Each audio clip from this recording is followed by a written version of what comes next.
இந்த மாதிரி ஒரு டிஃபன் செஞ்சு கொடுத்தீங்கன்னா வீட்டில் உள்ளவங்க விரும்பி சாப்பிடுவாங்க. ரொம்ப டேஸ்ட்டாக இருக்கும். வாங்க எப்படி செய்யலான்னு பார்க்கலாம். அரிசி உப்புமா. அதுக்கு பச்சரிசி எடுத்துருக்கேங்க. 1 கப்பு பச்சரிசியை ஒரு பாத்திரத்தில் சேர்த்து தண்ணி சேர்த்துட்டு நல்லா கழுவி எடுத்துக்கலாம். ஒரு 4-5 முறை கழுவிட்டு தண்ணியை ஒரு வடிகட்டியில் வடித்து நல்லா உதிர்ந்து தண்ணி ஈரப்பதம் இல்லாத வரைக்கும் வடித்து எடுத்துக்கலாங்க.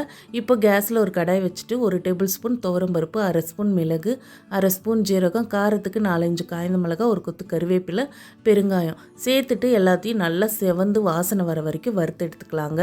நல்லா நிறம் மாதிரி வாசனை வந்ததும் ஸ்டவ் ஆஃப் பண்ணி ஆற வச்சிடலாங்க. ஆறின பிறகு ஒரு மிக்ஸி ஜாரில் சேர்த்துட்டு கொரப்பாக அரைச்சிக்கலாங்க. அந்த மிக்ஸி ஜார்லேயே நம்ம இப்போ தண்ணி வடித்து எடுத்து வச்சுருக்க அரிசியும் சேர்த்துட்டு ஒரு பல்ஸ் மூடு கொடுத்து எடுத்தாலே போதும். இந்த மாதிரி நொய்யாக உதிரியாக இருக்கணும். இதை அப்படியே எடுத்து வச்சுக்கலாம். ரொம்ப அரைச்சிடக்கூடாது. இப்போ அடிகனமான ஒரு பாத்திரத்தை கேஸில் வச்சுட்டு 1 ஸ்பூன் நெய் சேர்த்துக்கிறேன், நல்லெண்ணெய் சேர்த்துக்கிறேன், கடுகு, 1 ஸ்பூன் கடலைப்பருப்பு, 1 ஸ்பூன் உளுத்தம்பருப்பு, காய்ந்த மிளகாய், 1 காய்ந்த மிளகாய், 1 கொத்து கருவேப்பிலை. பருப்போட நிறம் மாறுற வரைக்கும் எண்ணெயிலே வறுத்துட்டு இப்போது நம்ம பொடிச்சு வச்சுருக்க அரிசியை இந்த எண்ணெய் கூட சேர்த்துக்கலாங்க. சேர்த்து நல்லா வறுத்து எடுத்துக்கலாங்க. 1 நிமிஷத்துக்கு அப்படியே வறுத்துக்கோங்க. 1 கப் அரிசிக்கு 3 கப்பு பச்சை தண்ணியை நல்லா கொதிக்க வச்சுருக்கோங்க. அந்த தண்ணியை சுடுதண்ணியை தான் நம்ம சேர்த்துக்கணும். பச்சை தண்ணி ஊற்றக்கூடாது.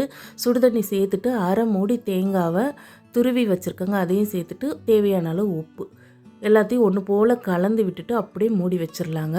மூடி அடுப்பை சிம்மில் வச்சுருங்க. சிம்மில் வச்சு ஒரு 10 நிமிஷம் கழித்து எடுத்திங்கன்னா நல்லா சூப்பராக வெந்து வந்திருக்குங்க. நல்லா ஆற உதிரியாக ஆகிடுங்க. அவ்வளோதான், அரிசி உப்புமா சூப்பராக ரெடி ஆகிடுச்சு.